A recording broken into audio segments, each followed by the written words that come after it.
Magandang gabi sa lahat. Welcome sa Parabellum. Kasama natin ngayon si Ivan Barbato. Ngayong gabi, tatalakay natin ang bigat, impluensya at epekto ng artificial intelligence. Pareho sa usapin ng digmaan sa Ukraine at syempre sa digmaan ngayon sa gitnang silangan sa pagitan ng Israel, Estados Unidos at Iran. Ipapaliwanag natin ang mga nangyari na. Dahil sa totoo lang, wala namang bago sa mga nangyayari ngayon. Mga pangyayaring naulit na sa mga nakaraang taon. Pero siguradong ikukwento natin ito sa mas technical na paraan, pati na rin sa pamamagitan ng mga halimbawa.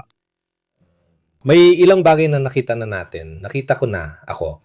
Kahit hindi ako eksperto sa artificial intelligence, ay may ilang bagay na napansin ko na. Kung naalala ninyo, ang cover na ginawa ko noong nagsagawa ng operasyon ang mga Ukranyano. Spider, walang sapot. Sapot nagagamba. Tela nagagamba. Sige.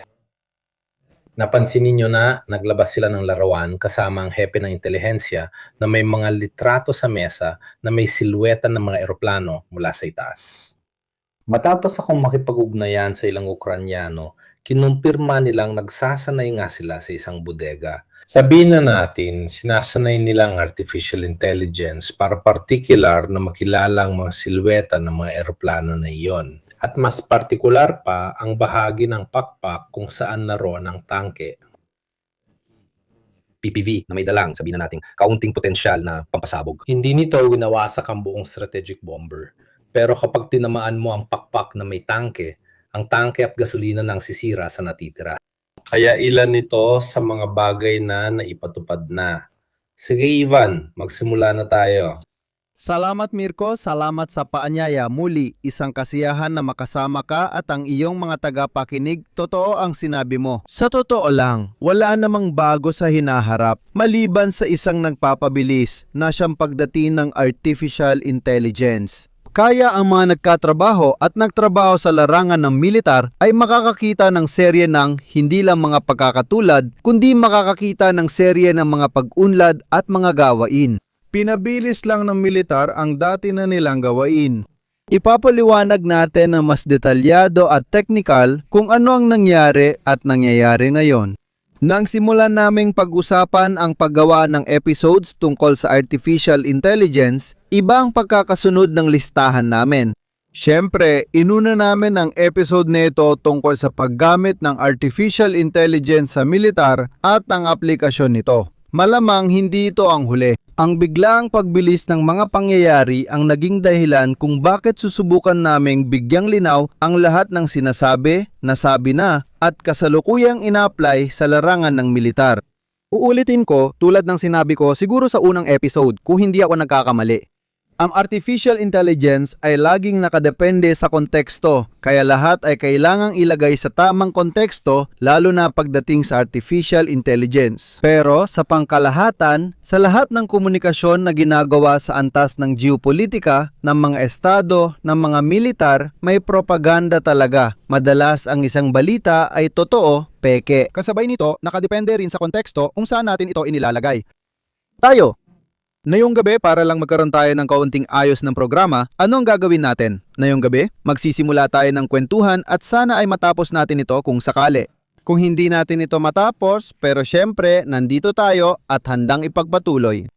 Magsisimula na kami Mirko, ayos ba sayo? Ipakita mo ang unang litrato na si Modi at iba pa dahil titingnan muna natin ito ng malawakan. Pero may isang malawak na palagay. Gustong malaman ng tao kung tungkol saan talaga ang kwento ng antropiko at abunpo. Tama. Tama, ipapaliwanag natin ng kaunti ang palabas na nangyari nitong huling 2-3 linggo. Ito ay isang bahagi lang, isang sulyap ng isang litrato. Itong litrato lang na ito, sa totoo lang, pwede na itong maging paksa ng isang buong tesis.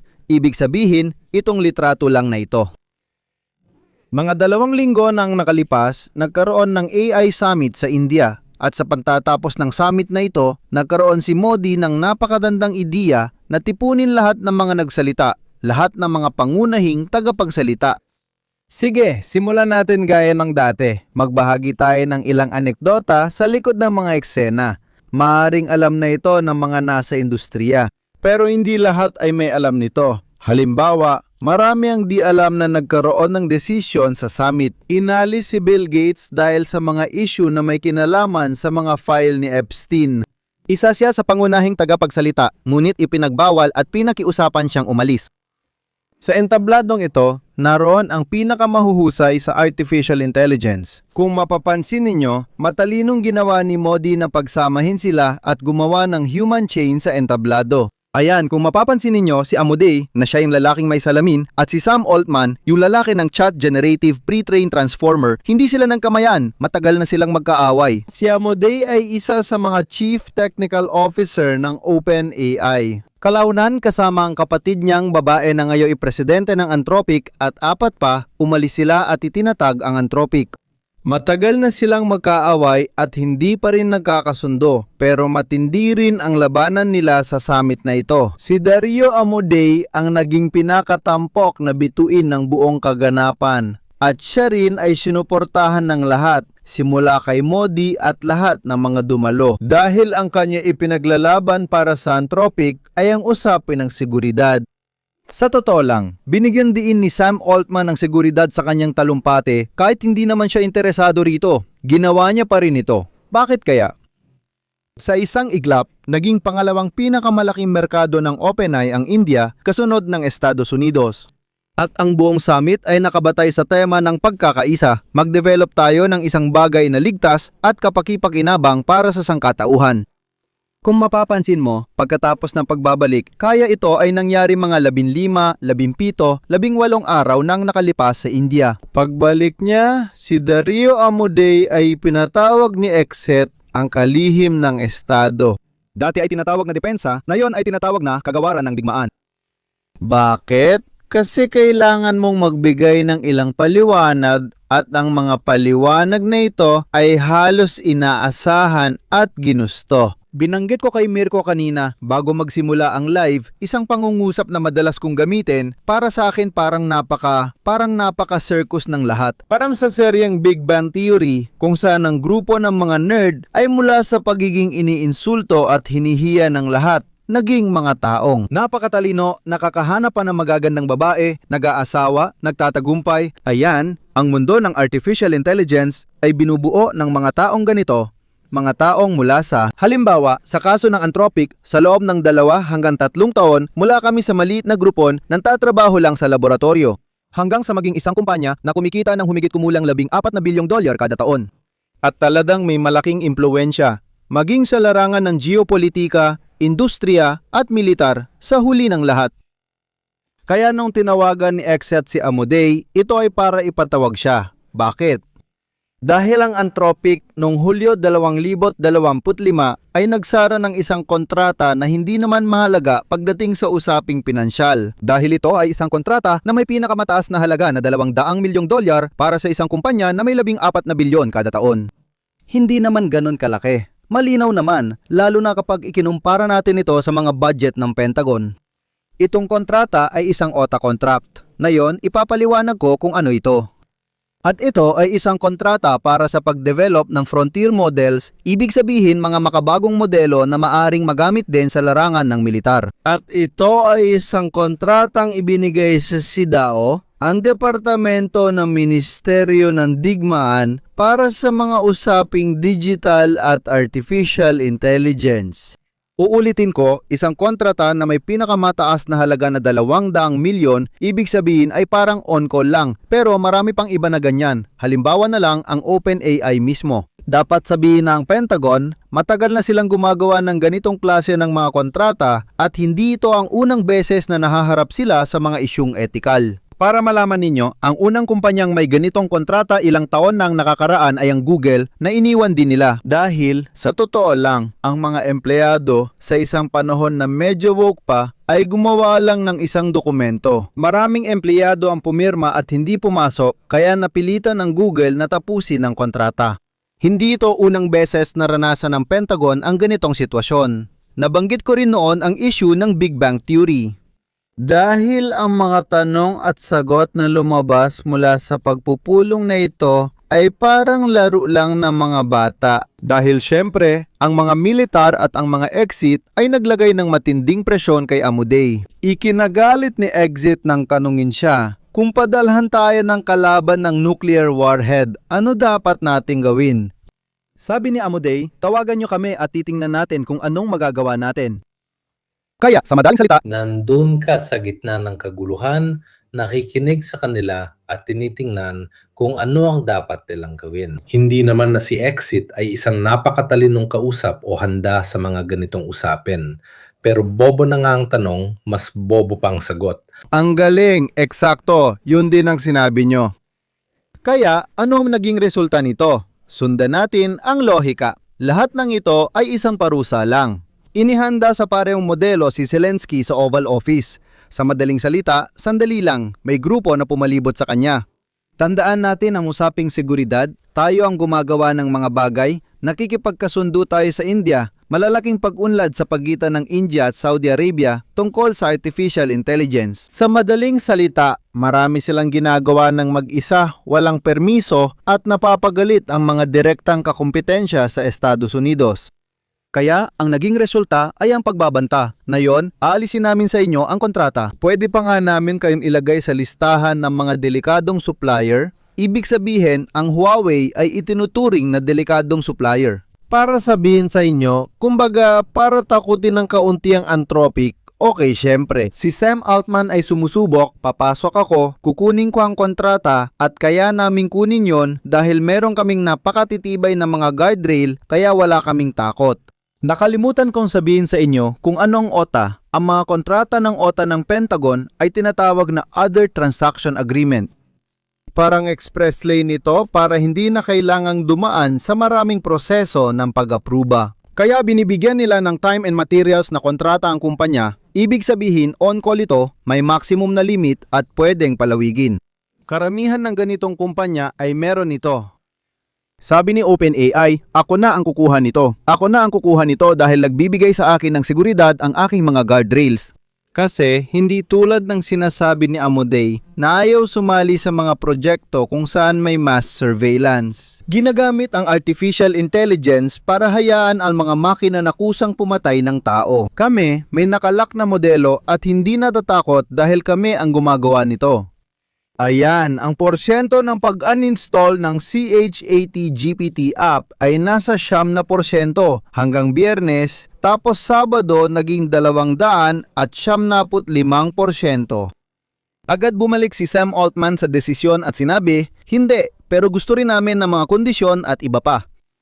Lahat ng ito ay parang isang palabas lang. Isang palabas kung saan, gaya ng dati, may mga katotohanan at kasinungalingan, lahat sila nasa iisang grupo.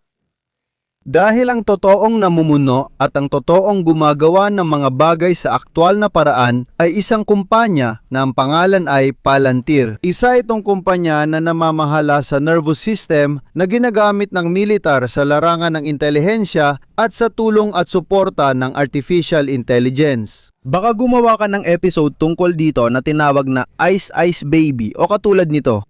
Tama, ang software sa likod ng paggamit ng ICE. Ang galing mo, lahat ng software na yon na nasa mga cellphone ng ICE. At tingnan mo, ginawa na naman nilang OTA. Kaya mga transaction agreements tumatawag ng mga kontraktor kaya hindi dumadaan sa opisyal na mga paraan, lahat sila ay may cellphone na may facial recognition. Ngayon, ang facial recognition ay isang komplikadong bagay kapag gusto mo ito. Talagang eksakto, talagang epektibo. Pero ito ay isang bagay na matagal nang ginagawa ng mga Chino at napakabilis pa. Itong camera na ito, lahat tayo ay may ganyan sa harap ng cellphone. Gumagawa ng facial recognition, di ba? At paano niya ginagawa yon? Nagpapalabas ito ng 128 infrared rays at sinusukat nito ng geometriko. Sinusukat nito ang distansya ng mga mata at iba pa, maliban na lang kung may kambal ka. Pero parang fingerprint nito, pwede mo rin lagyan ng bigote. Tama-tama, hindi nagbabago yon. Tinitingnan nila, lalo na itong bahagi na ito, ang ilong. Ito ang tinatawag na sikat na tatsulok. Ito ang tatsulok ng mga distansya. Kaya kapag ginagawa ang algorithm, mas binibigyang halaga ang mga distansya. Tulad ng kung paano gumagalaw ang mga balintataw, kung saan nakatuon ang mga mata sa isang muka at iba pa. Huwag na tayong lumihis sa paksa. Ang Palantir ang namamahala sa sistemang nerbiyoso. Itinatag ito ni Peter Thiel, bahagi ng PayPal Mafia at isang mamumuhunan. Sa Frankfurt kung hindi ako nagkakamali. Pero syempre, matagal na siyang Amerikano at matagal na rin siyang namumuhunan. Isa siya sa unang angel investor ng Facebook. Tama, siya ang pangalawang co-founder. Ito ang nagpapahintulot sa atin na iugnay ito ngayon sa digmaan ng Iran, Israel at Estados Unidos. Isa siyang ginoo ng pangalan ay Alex Karp, isang Hudyo na may lahing Aleman din. Siya ay isang nakakatawang tao. Ang Chief Executive Officer ng Ryanair, ayan sa tabi niya, talagang nakakatawa siya, isa sa mga taong kayang manginis. Napanood ko ang ilang conference niya, hindi talaga siya simpatiko. Hindi, bukod pa rito, laganap ang milyon-milyong meme. Naalala ko yung tanong sa kanya sa conference. Ano po ang pananaw ninyo sa moralidad ng paggamit ng inyong artificial intelligence? Sabi niya halos, wala akong pakialam, pinapatay namin ang mga masama. Tama, sobrang tama. Bukod pa dyan, yung mga meme na kumakalat sa internet tungkol sa hindi niya kayang umupo ng maayos sa upuan ay talagang nakakatuwa. Sa kabila ng lahat, hindi mahalaga kung gusto mo siya o hindi dahil napaka-importanteng karakter siya. Bakit? Kasi sa technical na aspeto, tulad ng sa Big Bang Theory, isa siyang malaking henyo. Pero wala talaga siyang kakayahan makipag-ugnayan sa ibang tao. Pero napakahusay niya, salamat sa kanya. Halos lahat sila may ganitong katangian. Si Elon Musk, napansin niyo ba? Pag nagsalita siya, minsan nauutal at matagal sumagot. Bukod pa sa mabilis madisip ang utak niya dahil sa iba pa niyang dahilan. Ganun talaga siya mag-isip. Kita mo na nag-iisip siya ng sandamakmak na bagay. Sa parehong pagkakataon, meron tayong Mark Zuckerberg na parang reptiliano. Nakita niyo ba siya nung sumasagot siya sa mga tanong ng Senado ng Amerika? Marami ang nagbiro nung pumunta siya ron dahil mukha talaga siyang robot na unang sumasagot sa tao. Sila ay, kumbaga, socially awkward, sabi nga ng mga Ingles, ibig sabihin kakaiba. At ang bago, lalo na yung sa Palantir, may dagdag pa siyang kakaiba. Kapag pinanood mo siya, mapapansin mo talaga na isa siyang siniko. At kaya wala siyang mga moral na preno pagdating sa paggamit ng kanyang teknolohiya. Hindi, bukod pa dyan mula sa pananaw. Magandang pananaw ng negosyo, pero mas mababa kumpara sa ibang bansa. Kahit si Peter Thiel, kung makikita mo ang litrato niya ngayon at nakilala mo siya noong 1900 at 40, lalo na't galing siya sa Alemanya, mapapaisip ka. Ipapakita namin sa inyo ang mga interesante at technical na bagay, kabilang ang mga software na ginagamit nila at kung paano gumagana ang facial recognition. Ipapakita namin kung paano kinikilala at pinamamahalaan ng artificial intelligence ang mga drone at kanilang mga target. Naganda kami ng mga sample na inihanda ni Ivan. Kaya kung makakita kayo ng MiG-29 na na-identify bilang isang Abrams, kami ang naglagay niyan. Para hindi talaga magbigay ng anuman. Mga pahiwatig at usaping may kinalaman sa seguridad. Ipaliwanag natin.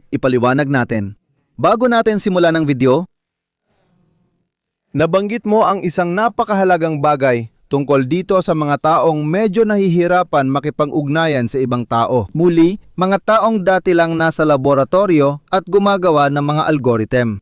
Ngayon, sila na ang bagong makapangyarihan, isang bagong uri ng malalaking industrialista. Dati, gumagawa lang sila ng mga bagay, pero ngayon, dalawa na ang ginagawa nila. Dati silang nakamaong at sapatos, nagbibisikleta sa opisina. Pero ngayon sila na ang namumuno sa mga kumpanyang nagbabago sa mundo. At dito na naman, na parang may kakulangan sa kakayahan nilang gawin ito, kumbaga si Dario Amodei, kawawa naman, mga 40 o 42 na yata ang edad niya, ilan na nga ba? Ilang taon ko na siyang pinagmamasdan at halatang tumatanda si Dario Amodei. Makikita mong hindi niya kayang ayusin ang sitwasyon. Sige, balik tayo sa mga interesting na bahagi, hindi sa chismis, technical. Kaya Palantir. Ngayon, sisimulan na nating ipakita ang ilang bagay kung ano ang ginagawa at kayang gawin ng Palantir. Pinamamahalaan nito ang nervous system. Kaya yung ibang mga kumpanya na gumawa ng mga foundational na modelo, ibig sabihin yung Anthropy, ay maliliit na bahagi lang ng isang mas malaking utak.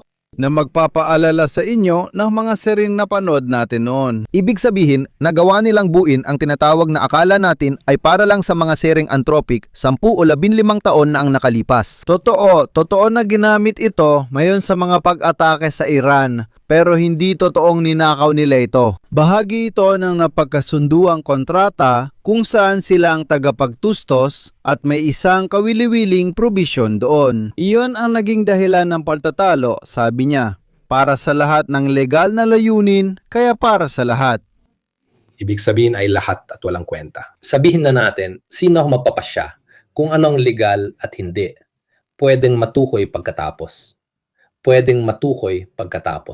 Tama. Kung hindi natin ito naisip noon, gagawin nating patakaran na yon. Pero ito rin ang tabak na hinanap nila. Baka ngayong gabi ay wala tayong oras, pero ang dahilan kung bakit nitong mga nakalaang buwan ini-interview ako kung saan-saan sa international na antas dahil ginawa ko noong bandang huling bahagi ng Enero, naglabas ako ng position paper tungkol sa kahinaan ng mga plataporma ng artificial na intelihensya. Pero pag-uusapan natin yan sa ibang pagkakataon. Tungkol sa issue, tungkol sa panganib, ayan, yung pananakot na pinapakalat, ang artificial na intelihensya. Ibig sabihin, kahit na yun pa lang, napakadelikado na nito. Sinubukan ko ito gamit ang position paper na yon. Pero hayaan mong ibuod ko ng mabilis kung ano ang 3 pangunahing na tuklasan ng pananaliksik na ito. Ang una ay isang bagay na, sa totoo, may impluwensya sa user, ibig sabihin sa atin. Pero hindi ito isang bagay na ginawa nila. Sa halip, sila, sa totoo lang, imbes na magtrabaho tulad ng lahat. Iniisip natin na ang sistema ay nasa cloud, kaya remote ang pagpoproseso. Pero hindi, lahat ay ginagawa sa ating sariling computer, kaya sa gastos ng ating central processing unit, ng ating central memory, central processing. Sobrang umiinit ang mga computer at kapag ginagamit natin ito sa laptop, mabilis maubos ang baterya. Ang ikalawang bahagi ay may malaking kinalaman dito para sa lahat ng legal na layunin. Ito ay dahil sila mismo ang nagtatago sa mga privacy policy ng lahat ng gusto nila mula sa atin. Ibig sabihin, pinapalabas nila ito na parang bahagi ng transparency. Ngayon, sinusubukan kong maalala. Ang privacy policy ng Anthropic ay 8,470 salita, habang ang sa OpenAI ay 12,000 salita. Kahit matalino at may degree ka, aabutin ka ng 1.5 oras basahin to. Pero di mo pa rin maintindihan. Bakit? Siyempre, ginawa ito na parang ibinibigay mo lahat sa amin. Tulad ng lahat ng mga kontrata Pero ngayon, naiintindihan ko na. na pinaalalahanan din ako tungkol sa kalokohan para lang makakuha ng SIM. Bumabalik sa kanyang epekto, 10-10. Pahinang mga bagay na hindi mo naman babasahin. Halimbawa, ang mga Tsino ay napakatapat sa isang brutal na paraan. Pero ang DeepSeek, una lahat kapag pumasok ka gamit ang cellphone mo, konektado ito sa China Telecom, dumadaan muna ito sa kanila. Lahat ng mga library na ginagamit ay galing sa ByteDance na siyang gumawa ng TikTok. Sila ay lading nagmamonitor ng ginagawa mo. Nasabi na natin yan dati, ibig sabihin, habang nagtatype ka sa keyboard, sinusubukan nilang tukuyin kung si Mirko o Ivan ang sumusulat. Dagdag paliwanag lang ito. Ibig sabihin, ang panganib ay nandito na ngayon, hindi yung darating pa lang o kapag natuklasan na. Ang pagtuklas, parang Terminator na lumalabas sa laboratorio na yon na ito mismo. Si Peter Thiel ay mahilig talaga sa Panginoon ng mga singsing.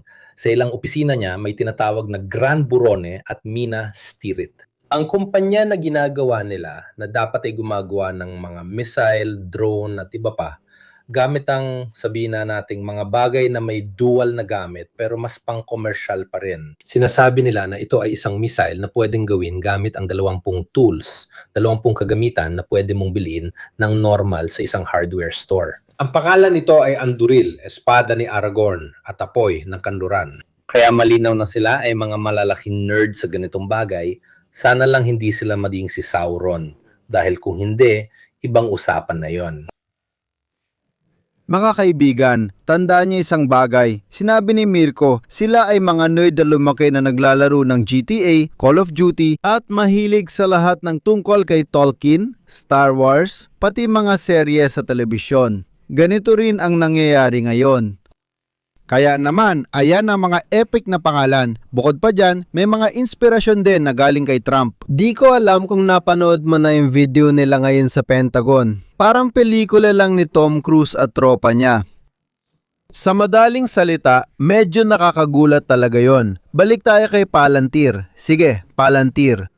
Hindi, nakakatawa talaga. Kasi ito yung mga puntong sabihin na natin, kultura na meron din ako. Oo, mula sa pananaw ng isang nerd. Kung titingnan mo si Asimov, Panginoon ng mga singsing, Yelo at Apoy, Dungeons and Dragons, mga ganitong bagay.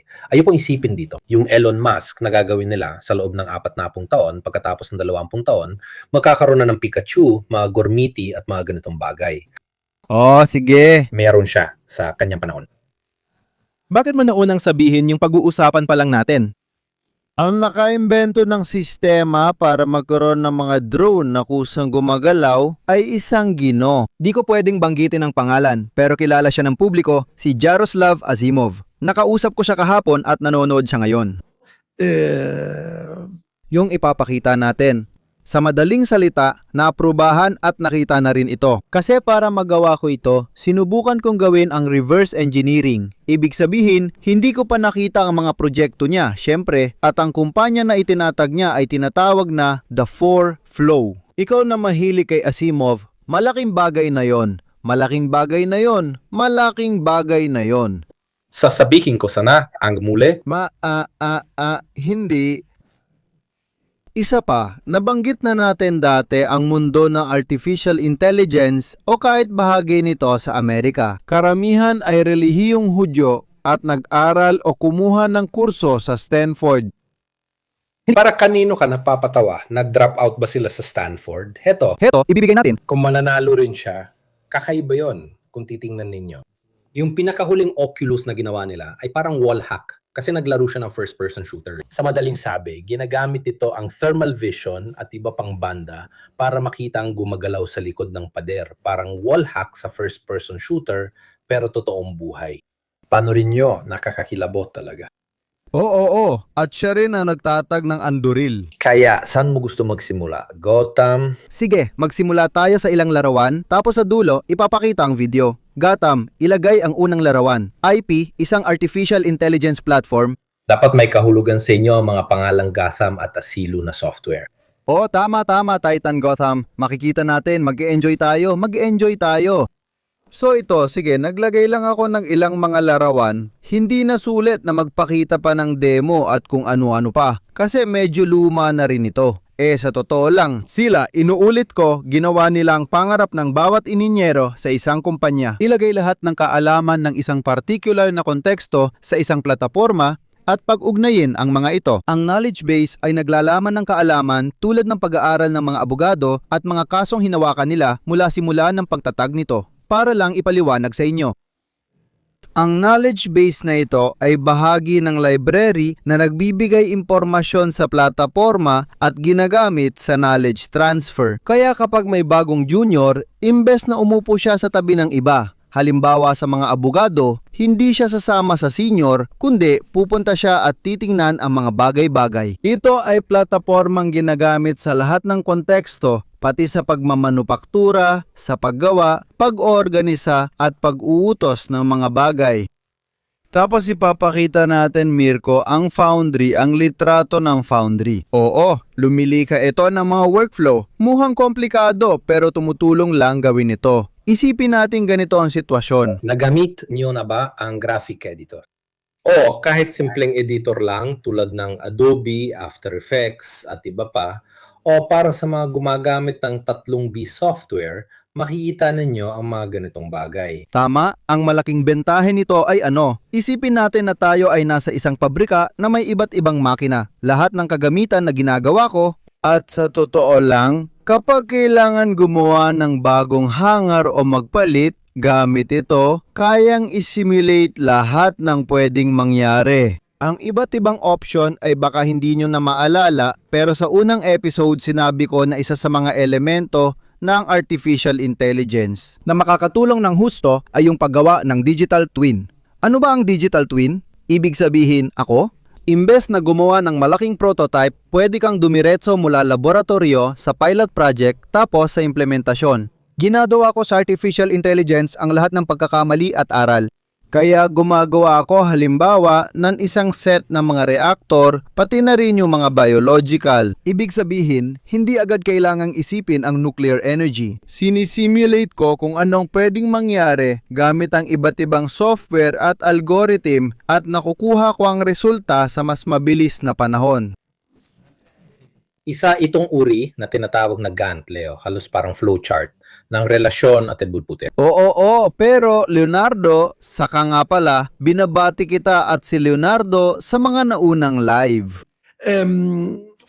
Gumagana ito na parang multi-agentic. Ibig sabihin, kailangan mong isipin na bawat kahon, halimbawa inventaryo, produksyon, materyales at iba pa, ay isang ahente. Ano ang ahente?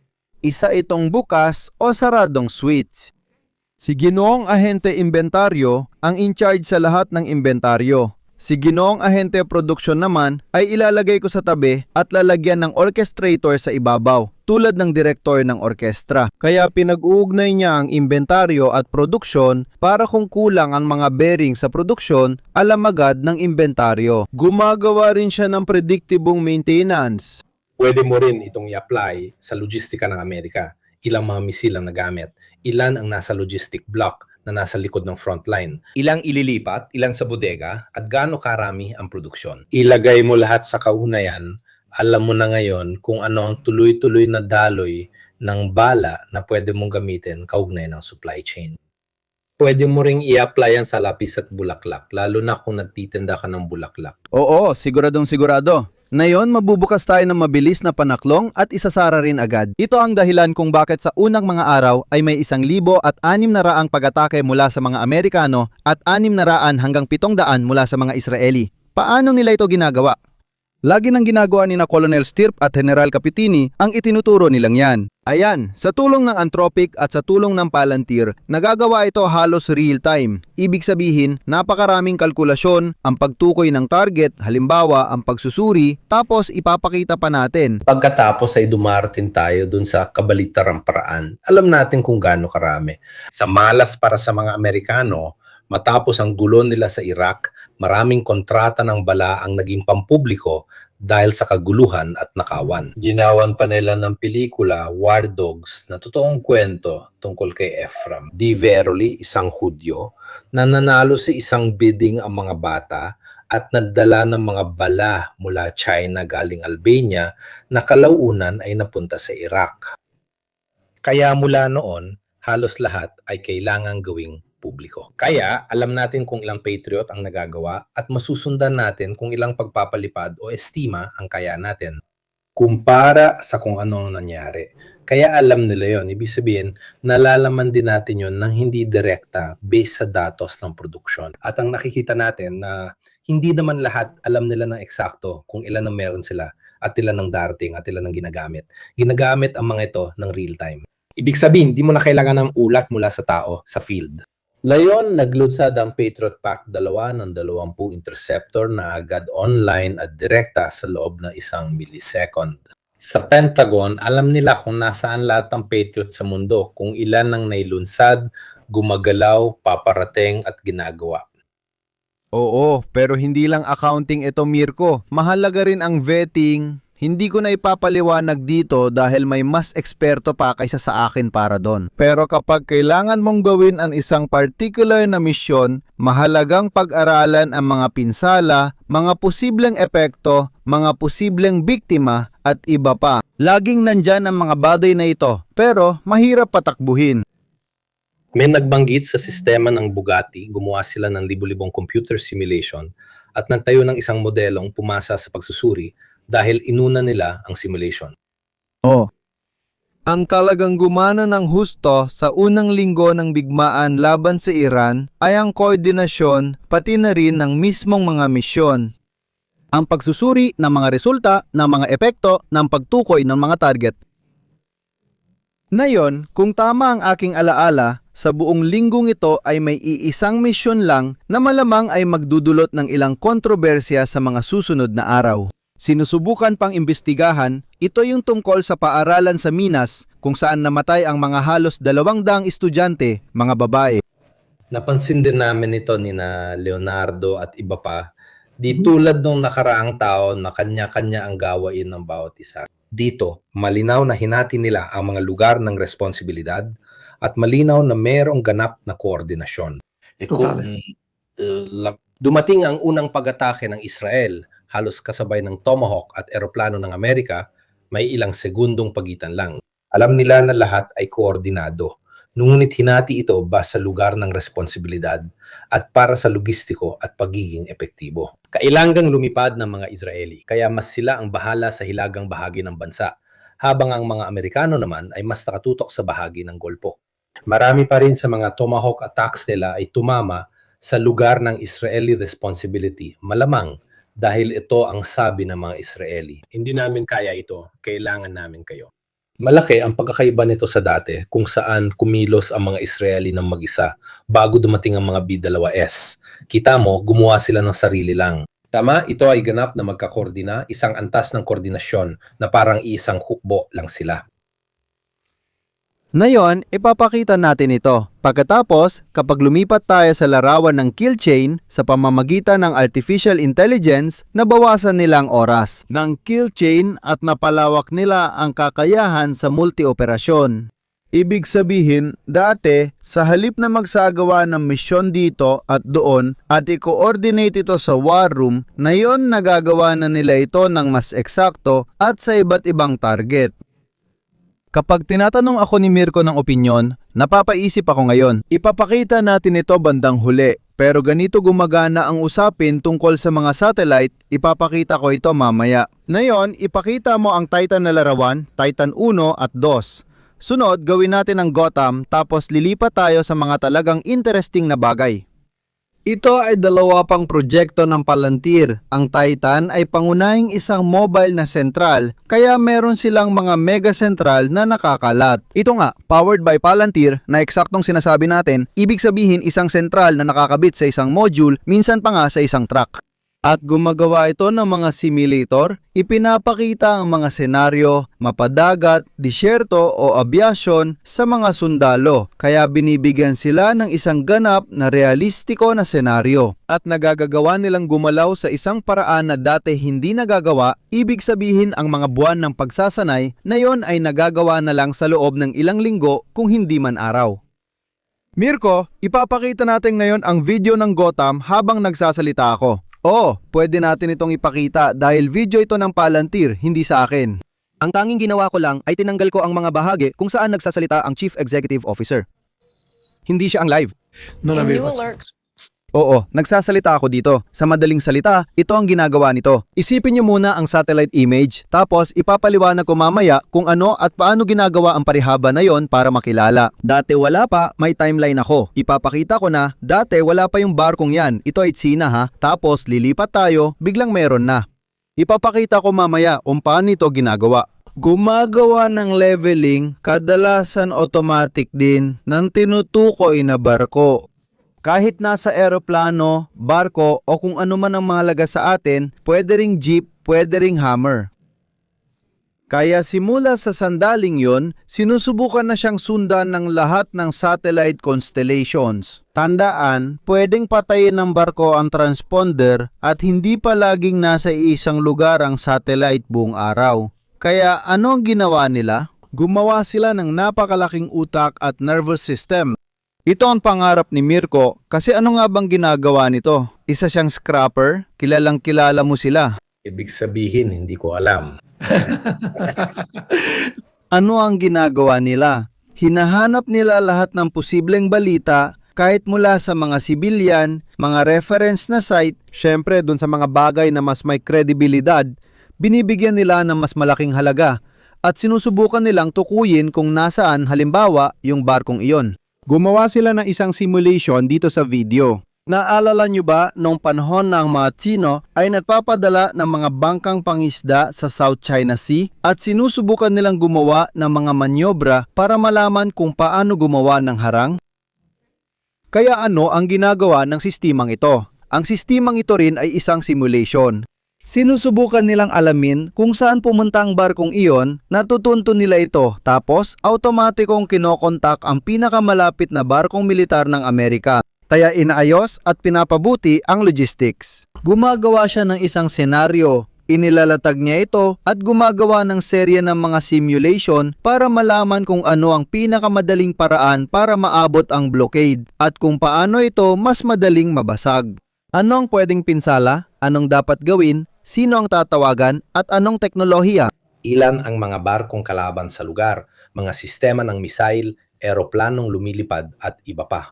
Kaya ito ang pinakamainam na hakbang na dapat gawin. Na noong ikalawang digmaang pandigdig ay wala ka. Noong ikalawang digmaang pandigdig, may mga admiral na nagbago ng isip sa halip na harapin at wasakin ang kalabang armada.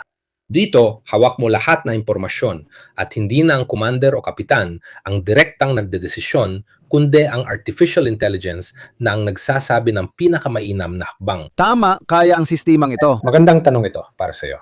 Gaano kalaki ang epekto ng EL sa mga mahalagang desisyon? 0-0, kung ganon. Ano ba ang isang large language model? Ito ay isang set ng mga token at ang ginagawa nito ay subukang hulaan ang susunod na token. Ano ang token? Sabihin na lang natin ang salita, kasi hindi naman laging salita ang token, bahagi lang ito ng operasyon.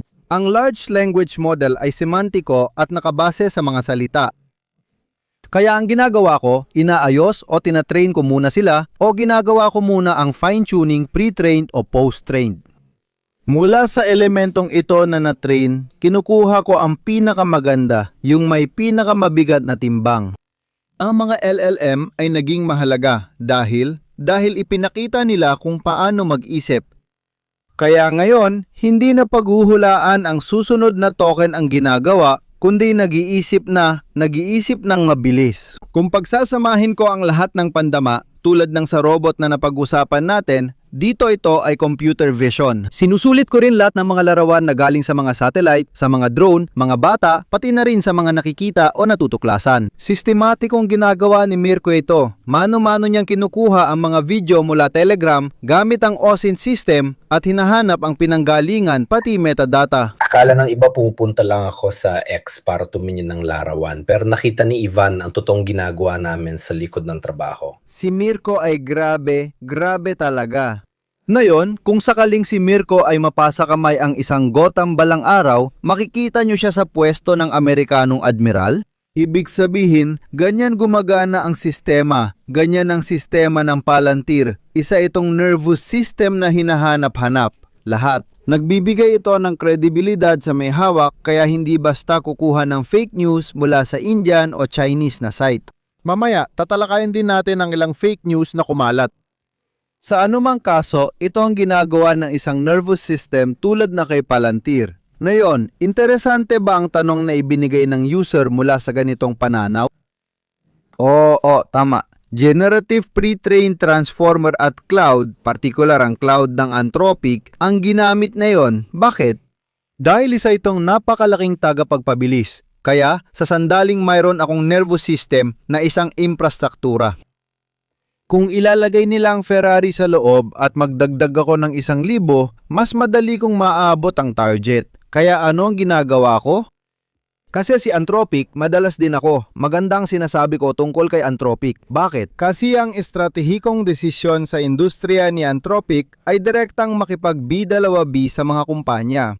Anong ginagawa niya pagkatapos? Palagi siyang gumagawa ng multi-agentic. Ibig sabihin, kinukuha niya, gaya ng nabanggit kanina, ang iba't ibang mga switch at may napakalaking kakayahan siyang pagtrabahuhin ang mga ito ng sabay-sabay nang hindi sila nagkakagulo. Ibig sabihin, halimbawa, kung tayo bilang mga gumagamit ay gagamit ng cloud at hihingan natin ito ng isang komplikadong bagay, sa mga larangan na alam niya at kaya niyang gawin, ginagawa niya ito ng napakabilis. Ang parehong gawain, kung ibibigay natin kay ChatGPT halimbawa, umaabot pa ng 30 minuto bago niya matapos. Na may resulta na mas mahina kumpara sa cloud. Kaya ang cloud ay isang pampabilis at ginamit ito ngayon sa proyektong ito. At ito rin ang dahilan kung bakit nagrebelde si Amodei. Ang tao ay sobrang kumbinsido. Siguro isa siyang purista na sinasabi ng mga militar na oo, para sa lahat ng legal na layunin, ibig sabihin para sa lahat ng legal na dahilan na iniisip natin, dadamitin natin ito. Kaya, ang accelerator, oo, naging modelo siya. Pero hindi siya isang large language model. Isa siyang modelong tinatawag na Model Predictive Control. Sige, wag na tayong masyadong pumasok sa detalye. Ngayon, kasama si Mirko, ipapaliwanag namin kung paano ginagawa ang pagsasanay ng sistema habang pinapatakbo niya ang video. Yung isa pa, ano nga ulit pangalan nun? Sandali, sasabihin ko. Input yata, tingin ko. Tungkol yun sa eroplano ng Russia. Para makapunta tayo sa paliwanag kung paano ginawa ang temang Chino. Tapos, kung may oras pa tayo, ipapaliwanag din natin kung paano nagawang makapasok ng mga Israeli sa mga silid ng trapiko sa Tehran. Huwag muna nating pangunahan, hindi mga silid, isa lang, yung sa parkingan. Okay. Simpleng video lang ito, walang totoong bagay na kinuha, nakatukoy lang sa malilit na kahon sa kanan ng video. Simulation lang ang mga ito. At yun naman ay halos simpleng guhit lang, kung saan nandoon ang paliwanag at iba pa. Ito ang karaniwang video na nagpapakita ng lahat ng eroplano. Tama, gumawa ako ng maliit na software na sinanay ko ng mga 50 epoch. Ang mga epoch ay ang mga individual na yugto ng pagsasanay ng isang sistema na nakabase sa computer vision para makilala ang mga bagay. Naipaliwanag ko na dati kung ano, pwede mo na lang pabayaan kasi mamaya rin naman. Paano na yung gumawa nito kung iiwan ko ito malapit sa mga bagay na ito? Sige, kailangan nating gawin to, lalo na para kay Lansara. Baka isipin niyang wala tayong alam. Binago na rin natin yung dati niyang pinakita. Anong gagawin natin? Ipinaliwanag ko na sa computer vision, laging ginagamit ang technique na discriminator generator. Kaya gumagawa tayo ng isang larawan at pagkatapos ay tinatanong natin ng pulis kung totoo ba ang larawan o hindi. Sige, ginagawa natin ito ng libo-libong beses. Kapag nagsasanay tayo ng isang modelo, ginagawa natin ito sa magkakahiwalay na mga epoka sa paraang bawat epoka ay nagtuturo sa algorithm kung ano ang tamang timbang. Kaya ang pinakalayunin natin ay makilalang isang bagay sa pinakatumpak na paraan hanggat maaari. Kaya itong software na ginawa ko para sanayin gamit ang video na yon ay ginawa upang makilala ang mga bagay. Ngayon, ipapakita natin ito, may kakaiba agad. Yung maliit na parihaba ang nakakakilala. Lahat ng porsyentong nakikita nyo ay totoo. Kaya 97-98% ang chance na yun talaga ang eroplano. Ang nagkakamali kayo ay sa pangalan lang, kasi nilagay ko Abrams sa lahat. Ayaw naming magbigay ng mga pahiwatig o impormasyon sa sinuman na magda-download ng video at may handa ng sistema. Ano ang ginawa natin at ng mga Ukranyano? Nang sinabi ito ni Mirko, sinanay nila ito sa hangar. Gumagawa muna ng theoretical na modelo na may mga larawan. Ganito, nanginginig ito dahil gumagalaw habang yung isa ay nakatigil. Kaya ang porsyento ay lading ina-update at tinatanggal ng sistema yung may mababang accuracy. Kaya, muli, yung mga nervous system na ginamit nila ay hindi nagkakamali. Bakit? Dahil sinabi nila na siguradong target, totoo. Sa sandaling, halos sigurado ka na. Hindi talaga nagkakamali. Mula 1,000 naraan siyam naput 5 hanggang 1,000 naraan siyam naput 8, hindi tayo nagkamali kaya nilagay ko talaga yung mga pangalan, mali. Pero makikita ninyo sa itaas na ang mga frame ay ina-analyze sa 30 kada segundo at siya ay natatagpuan at makikilala simula sa sandaling yon. Alam niya na sa 75% na posibilidad yung eroplano na yon sa hinaharap ay magiging isang Andosen Cup at iba pa. Ganito sinasanay ang mga bagay. Unti-unti tayong nagiging mas espesipiko pagkatapos sanayin para maintindihan kung alin ang Antonov, Sukhov at iba pa. Sinasabi namin sa kanya kung saan matatagpuan ang tangke para makilala niya ito na parang ginagamit niya ang mga mata namin, sa totoo lang. Pagkatapos, paano ituturo?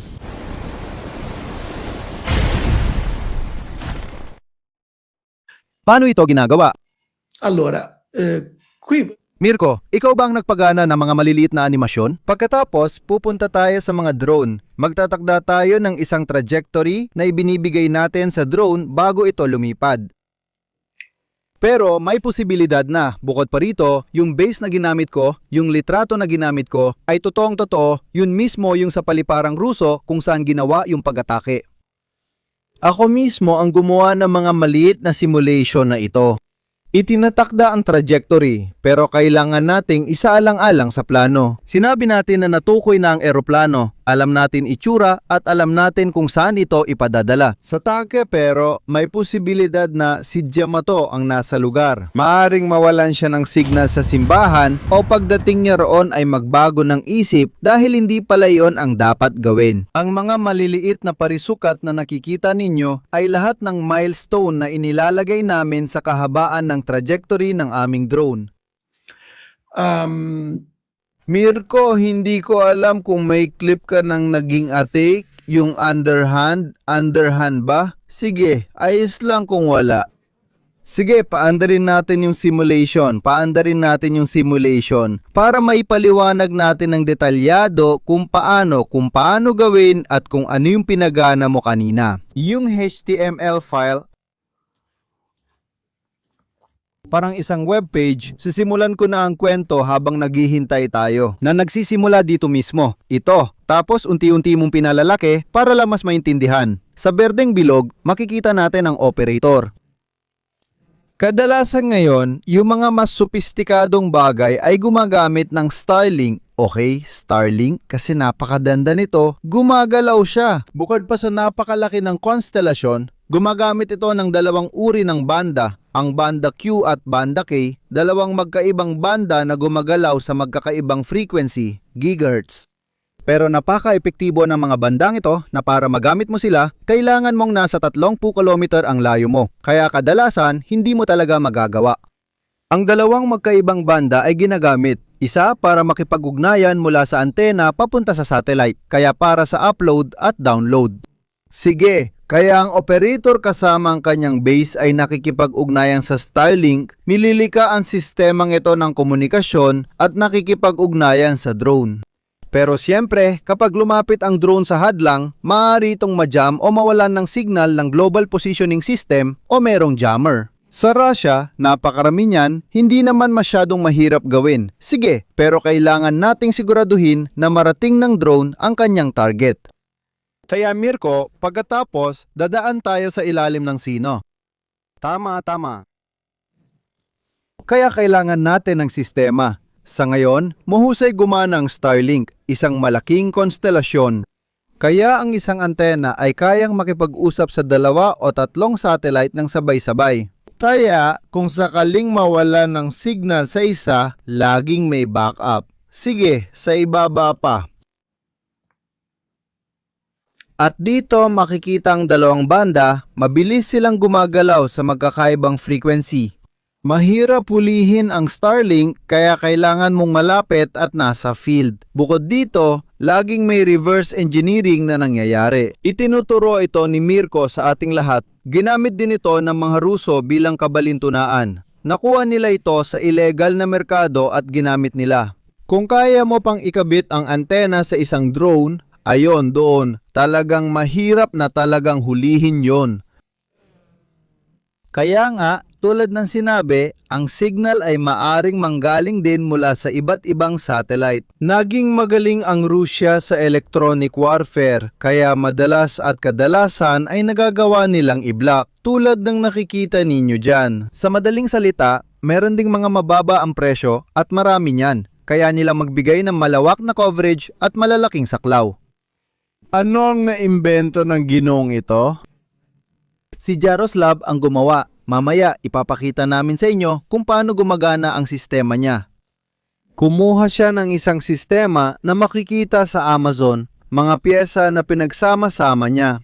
Ang talino niya ay nasa sistema ng nerbiyos, pero kumuha siya ng chip mula sa Nvidia. Ang lahat ay nagkakahalaga ng $100 hanggang $150. Komersyal na bagay. Tapos isang angkop na kamera, isang Raspberry Pi. Ang mga Italyano ay naging proud at proud pa rin tayo para sa Arduino na isang sistema ng pagpuproseso na ginawa sa lugar ng Olivetti. Ngayon, sa kasalukuyan, mas ginagamit ang isang plaka na tinatawag na Raspberry lahat ng mga bagay na, kumbaga, pinagsasama-sama. At ano ang nangyayari simula sa sandaling ito? Binibigyan ang drone ng kakayahang makakita ng interpretasyon. Kaya rin kapag nawalan ng signal ang drone, pumapasok ito.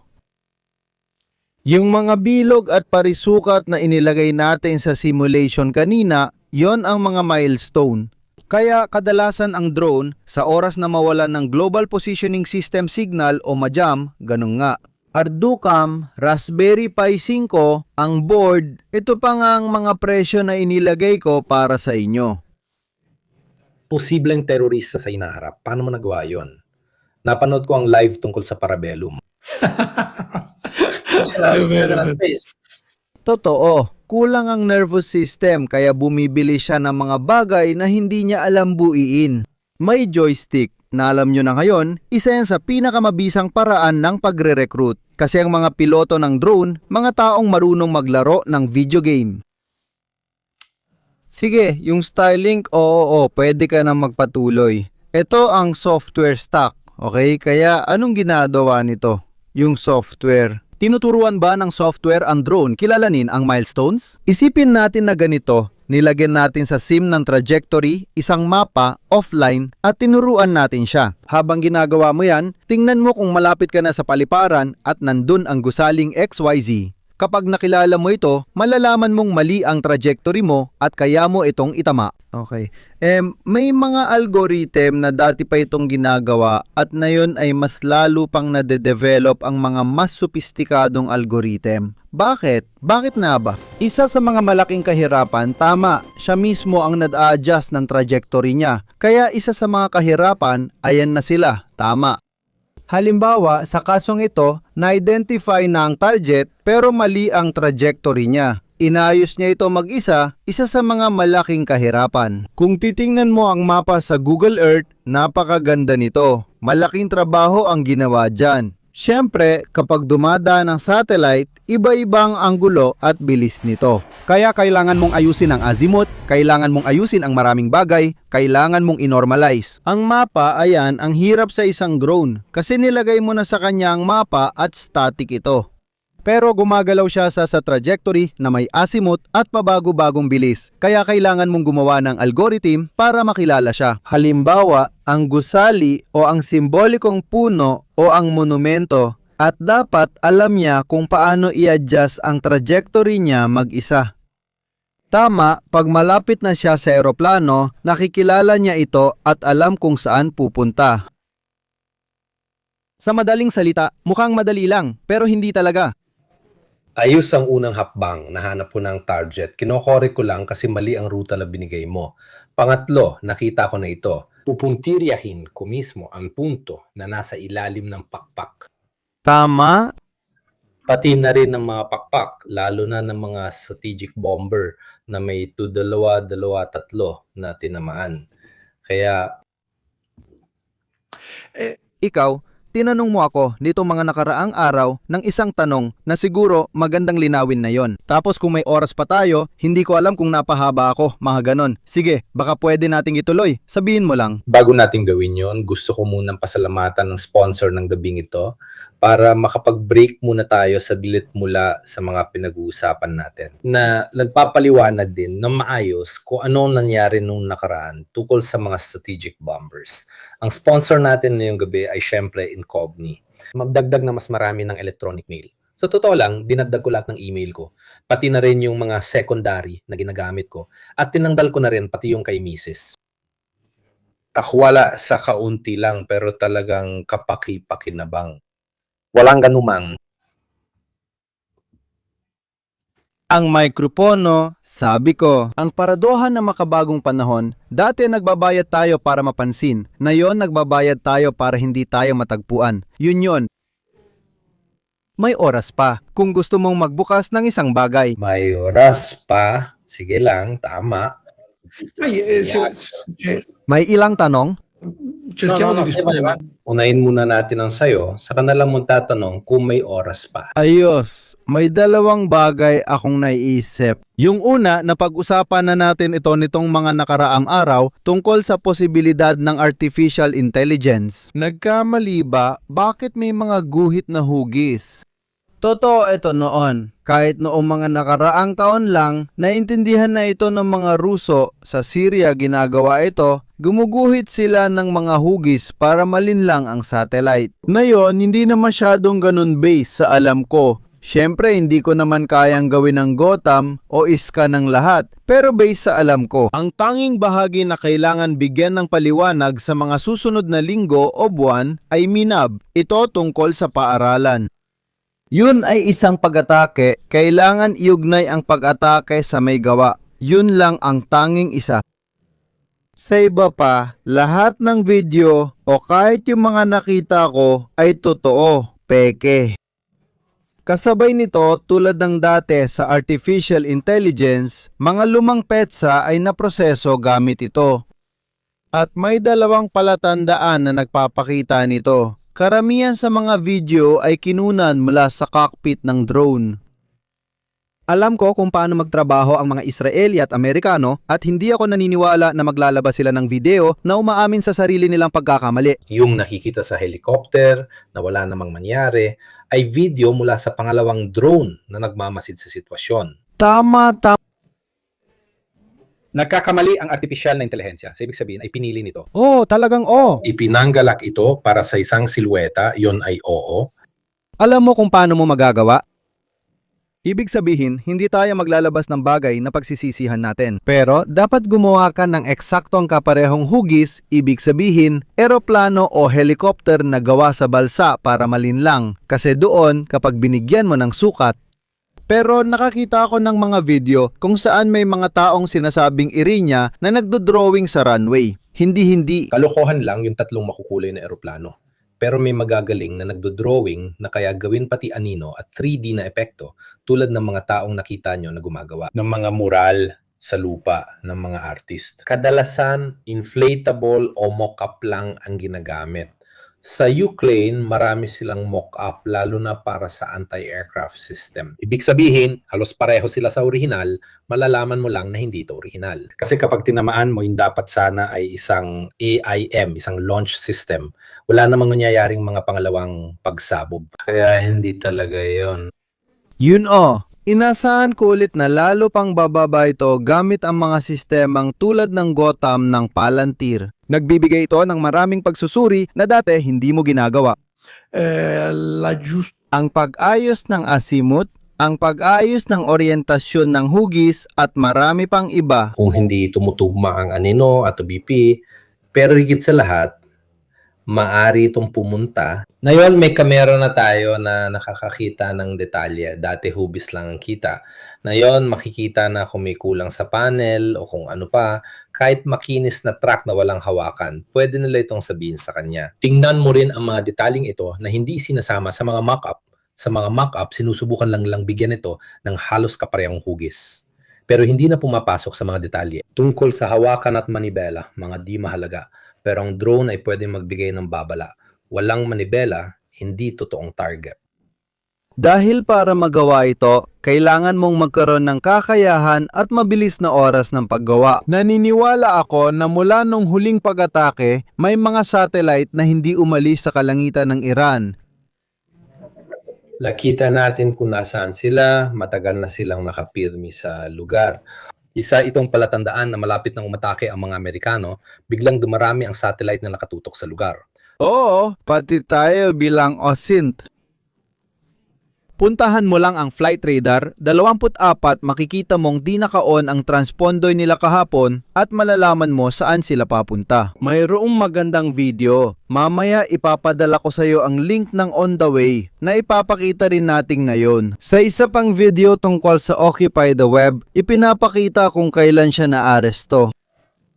At ito ay sa Mexico. Ano nga ulit ang pangalan? Hindi ko maalala, pero oo. Ipinapakita na sapat ng tingnan ang flight radar, 24, at maintindihan mo na ang CIA at FBI ay nandoon. Ayan, ito yon.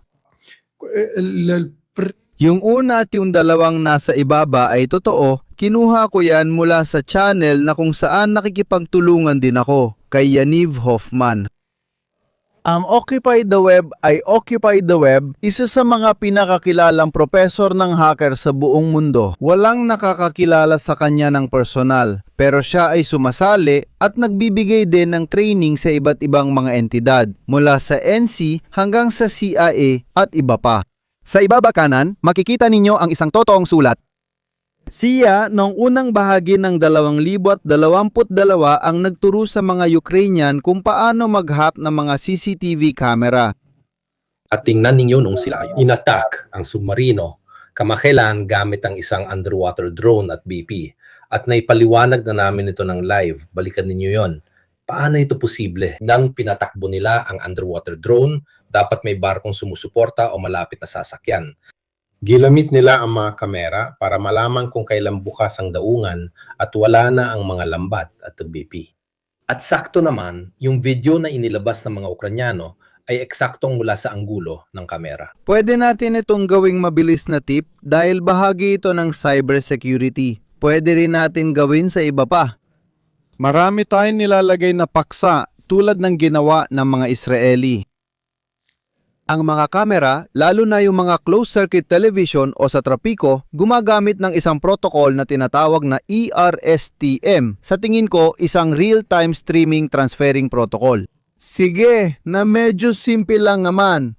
At halos pare-pareho lang ang gumagawa ng kamera, karamihan mula China, ilan Amerikano, pero lahat madaling mahack. Sige, paano ba ginagawa yan? Hahanapin mo ang IP ng camera at gagamit ka ng brute force. Pero, syempre, yung hindi sanay, gagawin niya yon. At pagkatapos ng ilang segundo, mahahalata na siya na ginagawa niya yon. Sige, mahuhuli siya. Yung magagaling, gumagamit sila ng mga teknik na tinatawag na privatia. Bibili ka ng mga kamera, mag-ensayo ka.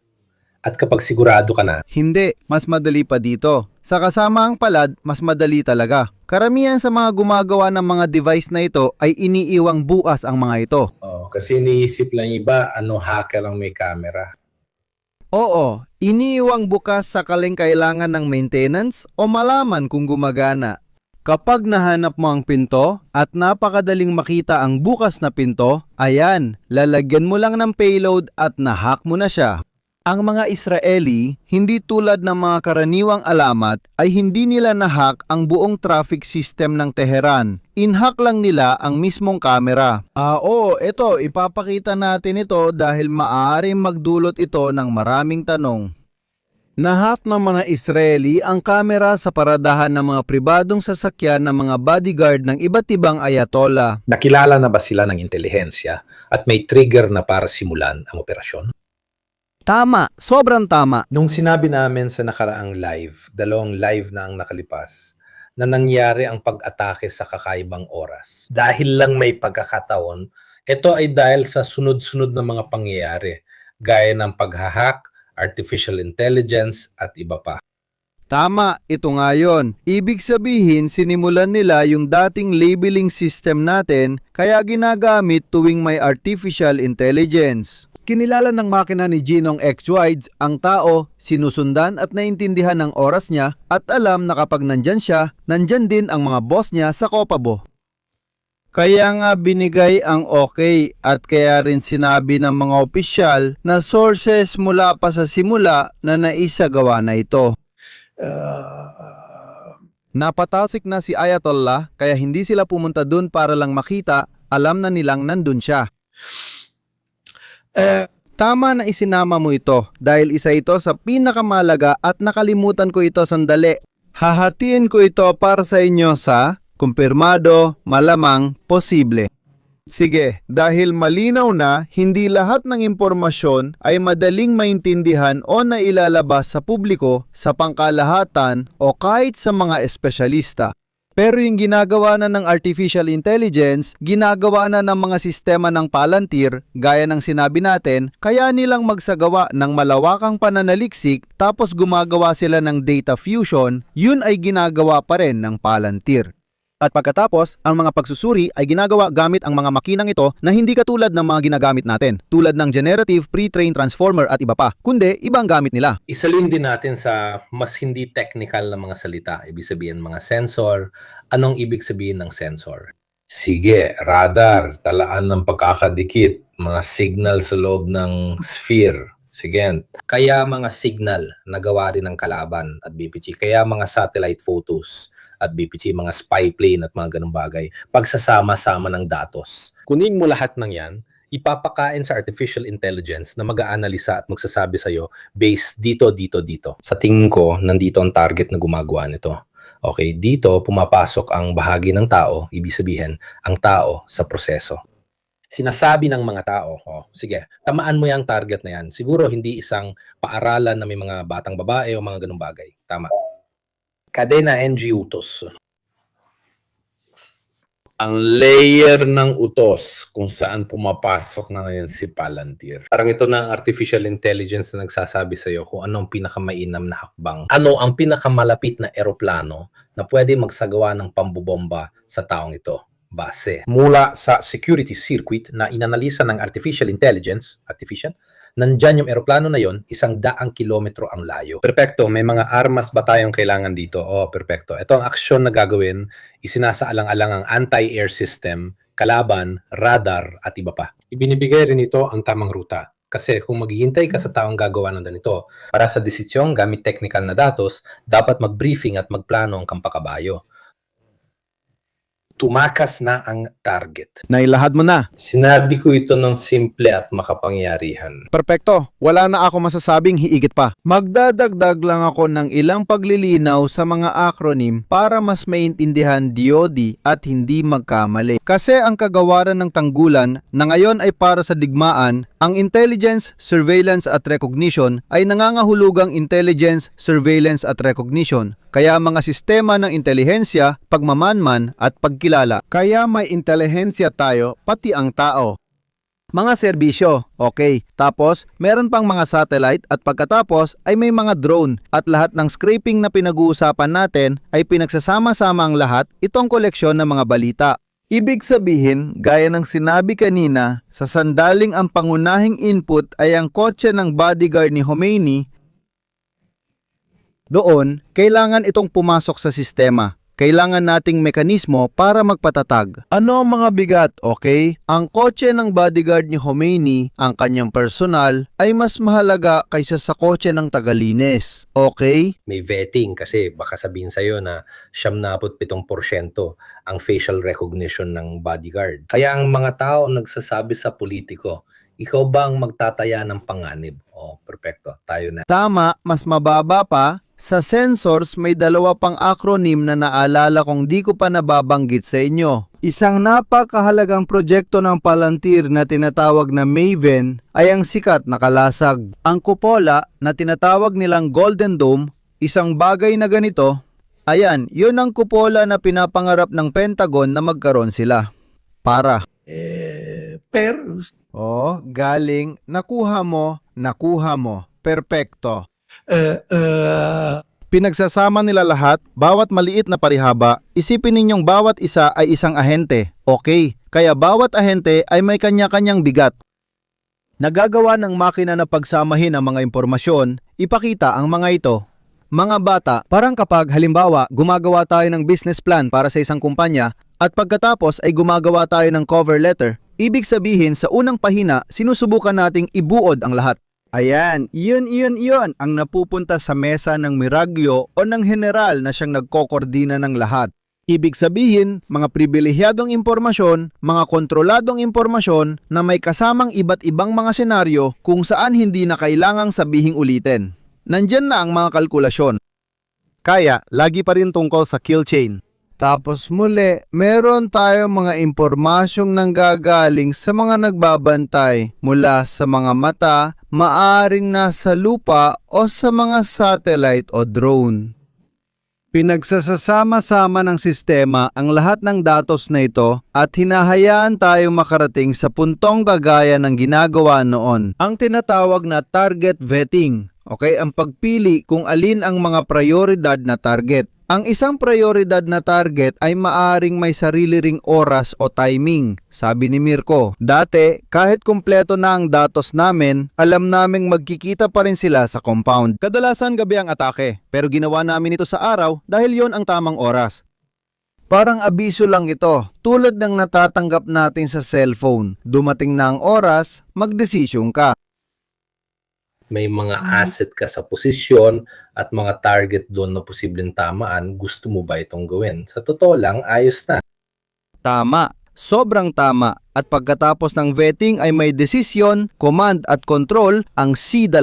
Okay, kaya pinagsasama-sama muna natin lahat ng mga bagay na ito. Itinuturo sa atin ng ating mga mahal na analyst at eksperto sa militar na para magdesisyon ng isang misyon, kailangan talagang umupo doon ng ilang oras at magbigay ng malinaw na mga tagubilin. At ngayon, pwede nang gawin ng X isang multiplier ng X na mga misyon kahit sabay-sabay. Dahil dumarating na lahat ng datos gamit ang telemetry, kaya alam natin kung paano ang takbo ng mga bagay at mas mabilis na ngayon kumpara dati. Siguro kung kailangan kong ibuod lahat ng nangyayari, sasabihin ko, hindi ko talaga alam. Sa totoo lang, ano ang magiging katapusan? Mas nakikita kong practical, malamang ang katapusan ng Israel na mas madaling maintindihan. Medyo mas mahirap basahin sa Amerika. Noong isinailalim ko ito sa Israel, sa totoo lang, hindi ko akalain may sarili sila. Hindi ko iniisip na mayroon talaga silang sarili. Maliban na lang kung ito ay isang pagbuo ng isang apokaliptikong alamat. Naniniwala ako na ang lahat ng ito ay isang mensahe para sa kanyang pangunahing kaaway sa ngayon. Sabihin, tingnan mo kung ano ang nagawa namin. Tingnan mo kung ano ang kaya naming gawin. Ito ang aking pananaliksik. Ikukwento ko sa inyo, mabilis lang, mahaba kasi. Pero, balang araw papanoorin natin. Sinabi ko na sa inyo ang unang bahagi, ito yon, na tungkol sa ating lahat na mga gumagamit. Gumagastos tayo ng mas maraming enerhiya at umaasa tayo sa ating mga computer, pinangangalagaan ang mga computer ng mga plataforma na sila rin ay naglalagay ng proteksyon para sa seguridad. Tapos may issue pa na hindi naman talaga nila sinasabi kung ano ang ginagawa nila sa ating mga datos. At marahil ang pinakamahalagang natuklasan, ang pinakaimportanteng tuklas ay ito. Ano ba ang bago kong ginawa? Gamit ang technique na discriminator generator, pinagsabay-sabay ko sa stream, kaya lahat ng platform nagtatrabaho lahat, nagtutulungan at sabay-sabay ding nagkokompetensya sa isa't isa. Sige. Kaya napagdesisyonan natin na may mga platform na may kanya-kanyang kakayahan pagdating sa guardrails, ibig sabihin sa seguridad. Karaniwan, hinahati natin sa dalawang grupo. Mas ligtas ang mga Amerikano kumpara sa mga Chino. Pero may isang pangunahing problema na hindi talaga masusolusyunan. Ang platforma ng Anthropic ay matibay, hindi ito madaling ma-hack. Pero kung pagsasamahin ko ito sa iba pa, matutulungan ako ng iba hindi lang para ma-hack sila, kundi para makuha ang mga resulta na hindi ko makukuha mag-isa. Ano ang ibig sabihin nito? Ibig sabihin, hindi mo ito kayang lutasin mag-isa. Ibig sabihin, kung matutunan mong pagsabay-sabayin silang lahat na magtrabaho para sa'yo, mailalagay ka nila sa posisyon na makalika ng mga bagay na siguradong makikita natin sa hinaharap. Sa cyber warfare, sa cyber security, ibig sabihin ba nito na may isang tao na gumagawa ng virus o malware mag-isa sa kwarto niya sa bahay nila at ginagawa niya ito sa isang napaka-sopistikadong paraan? Isipin ninyo, mismong Anthropic noong nakaraang Agosto ata ay naglabas ng opisyal na pahayag kaya wala akong ibinubunyag na. Lihim na inatake sila ng mga Chino na isang grupong tinatawag na GTG 1002 na isang grupo kumbaga isang actor, state actor na nagsagawa ng isang malawakang pag-atake sa mga server ng Anthropic. Ginawa ito ng may 75% na autonomiya, ginawa ito ng artificial intelligence ng mag-isa. At sa madaling salita, ito ay kumakatawan sa isang panganib na napakalaki ng bigat. Ngayon, hindi na kailangan si Palantir na nagsasabi sa Pentagon kung paano umatake. Maaring makagawa ng mga napakasamang bagay kahit nasa bahay lang, basta marunong ka lang gawin ito. At sasabihin mo ulit, dati bang walang marunong gumawa nito? Meron, pero noon 1 taon ang abot, ngayon 1 linggo na lang. O kaya lumikha ka ng isang tagapagtipon kung saan pinagsasama-sama mo ang lahat ng datos ng OSINT, panlupa, pandagat, pangmisil at panghimpapawid. Pagdating sa paglipad, pandagat at iba pa, nagsisimula kang magkaroon ng kabuuang pananaw sa mga sitwasyon na nagsasabi, tingnan mo kung ang X na eroplano ay gumagalaw ng walang transponder. X na mga barko ay nandoon at iba pa. Dagdag pa, baka pati ang mga balita sa mundo. OSINT. May litrato, 2 dumating. Ibig sabihin ba nito may kakaibang nangyayari? Ginagawa ko ito ng mano-mano. Halos na yon, kung may gumawa ng mga aggregator na ganito, isinasaalang-alang din ng mga nangyayari sa sugal, tungkol sa poly market at iba pa. Bukod pa sa may mga insider syempre sa mundo ng militar at iba pa na alam na malapit na mangyari ang pag-atake. Kaya bigla na lang 1 oras bago tumataya sila ng 1 milyon o mga ganung bagay. Sa totoo lang, kung sino man, kasi nandun ang mga datos, yun ang maganda, kumbinsido ang mga tao. Kailangan mo talaga ng Starlink, lalo na kung nasa gitna ka ng bundok sa Iran. Para malaman ang tungkol sa ataking ito, hindi mo kailangan ng Starlink. Kailangan mo lang ng mga online tool tulad ng radar. Yung nagmo-monitor ng barko, balita mula OSINT at kumukuha ng larawan o video ng gumagalaw na eroplano. Itong mga balitang ito na pinagsama-sama, nagbibigay na sa iyo ng isang senaryo. Talagang binabago nito ang isang baguhan, isang amateur, sa isang taong may kakayahan at ang may kakayahan ay nagiging mas magaling pa. Isa itong accelerator. Na hindi mo na kailangan ang mamamahayag na meron kang kaibigan na nasa lugar at kung ano-ano pa, meron kang aggregator. Itong bagay na ito na nabibigay sa iyo ng lahat ng impormasyong ito at sinasabi sa iyo, tingnan mo. Nakikita mo kung ano ang gumagalaw, saan, paano, nakita at BPE. Ibig sabihin, may nangyayaring isang bagay. At kaya nagsisimula kang mag-isip ng mga posibleng senaryo. Para saan ang military asset, gaano kalayo abot nila at anong armas ang dala nila. Dahil may buong listahan ng mga armas. At alam mo ng halos gaano kalayo sila pwedeng tumama, alin ang mga asset na sumusuporta at DP. Ibig sabihin ito, para makita ang ganitong klase ng mga senaryo, hindi mo na kailangan ng chismis o mga bagay na katulad nito. Simpleng kakayahan lang mag-ugnay ng impormasyon, mas mataas pa sa kaya ng tao. Tulad ng ginagawa natin ngayon, lahat ng datos na ito, pero 1 taon lang. Pangalawa, ibig sabihin, yung 1 linggo kong dinugol para malaman ang koleksyon ng intelligence dito. Isa pa doon, totoo bang dumating na ang mga Amerikano sa mga ito? Oo, ayos, perpekto. Sa 1 minuto, agad naglabas ng buong senaryo ang artificial na intelihensya. Pero hindi gamit, gaya ng sinabi natin, ng mga lihim na bagay, kundi gamit lang ang mga bagay na nasa online. Ang punto ay pagsamahin ng mga ito agad-agad. Napapansin niya ang mga hindi dapat nandoon tulad ng gumagalaw na ari-arian at barko. Sa isang iglap, abisuhan kanya ng posibleng senaryo at bibigyan ng mas mataas na antas ng kritikalidad. Mayroon pang ibang mga parameter na patuloy na tumataas sa ganung paraan. Ang sinumang lumika nito sa pananaw ko ay kayang lampasan ng lahat. Hindi mo naman kailangan magkaroon ng antas na katulad na sa kanila kahit lumapit lang at hindi naman mahirap kung alam mo ang ginagawa mo. Dahil doon mamamatay ang pagiging opinionado. Sa tingin ko, ang mga Amerikano ay gagawa o hindi gagawa, mga ganung bagay. Ang mga komentador, kumbaga, mamamatay kung wala silang ganitong klase ng tool. Oo, tama ka na naman. Sakto na naman ang pagkakaintindi mo. Marami akong AI-related ng trabaho at integrated ako sa AI company kaya sobrang excited ako. Ngayon, medyo natatakot na ako kasi parang konti na lang talaga ang kulang. Hindi ko masasabi. Kung ganoon, mananalo ang Ukranya. Okay, mananalo ang Ukranya. Dapat kang matakot kasi kailangan mong protektahan ang sarili mo. Kailangan mong gumawa ng mga sistema ng proteksyon. Kasi mas madali kang atakihin kasi hindi mo napagandaan ang lahat-lahat. Panloob lang itong sistema ng seguridad, hindi dapat katakutan. Dumating na ito at kailangan nating pagtrabahuan at matutunan. Si Mirko ngayon ay ginawa na niya itong paglalarawan. Hindi, ito ay isang bagay na nagpapalakas. Pero ang magaling ay dapat mabilis na maintindihan na may iba pang mga aktor na pwedeng magsagawa ng influence operation. Sige, kaya nating makahanap ng impormasyon, kaya rin nila, pati sila, na gamitin ang artificial intelligence bilang isang salik ng pagpaparami ng fake. Kaya kailangan nating laging makasabay at gumawa ng mga paraan para matukoy ang mga maling impormasyon.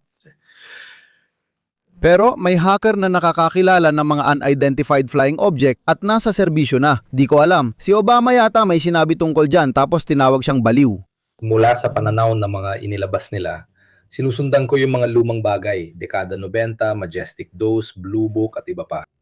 Binuksan ng hukbong dagat ng Amerika ang ilang pag-aaral ukol sa mga unidentified flying object. Sa 97 hanggang 98%, ng mga kaso ay may papaliwanag, 3% naman. Kahit sila, itataas nila ang kamay dahil hindi maipaliwanag. Kaya ang fenomenong ufolohiya ay hindi lang usapin ng mga librong sina Prado, Obi at Work at iba pa. May iba't ibang pag-aaral na ginawa ng Marina mula pa noong dekada 50. Sabi nila, minsan hindi ito may paliwanag, wala nang iba. Pero may mga testimonya rin ng mga piloto nang sasabi, tingnan mo, humarap sa akin ang bagay na ito at bigla na lang itong bumilis tapos bumalik ulit. Hindi mga nabaliw na piloto ito, kundi mga normal na nagtatrabaho. Sabi ng sundalo, hindi may paliwanag ang bagay na yon at walang lumabas sa radar, baka optical illusion. Pero yon sa kanya, totoo at malaki talaga ang nakita niya. Magkaibang kwento kapag ang tao ay taga-Alabama o mula sa gubat na nag-aalaga ng tupa at nagsasabing dinukot siya ng unidentified flying object. Kapag may mga kapitan ng eroplano na nagkukwento ng nakita nila at sinasabi nilang hindi maipaliwanag. Nagbukas kami ng kaso at hindi siya baliw. Kaya kakaunti lang talaga, isang maliit na bahagi lang ng mga kaso. Bukod pa dyan, ikaw na mahilig at mahusay na historiador, nung 57, nagkaroon ng kwento tungkol sa Roswell, di ba? Yung mga Amerikano. Ayon sa kasaysayan, unang nakuha ang bagay sa Italia noong 1928. Sinabi ito ni Mussolini sa mga Amerikano noong magkasundo pa sila. Totoo, may ganung kwentong George Adamski. Hindi ko alam yon. Si George Adamski ay tungkol sa unidentified flying object na may 3 dome sa ilalim. Pero nalaman na ang nakita niya ay sarili niyang lapadaryo lang pala.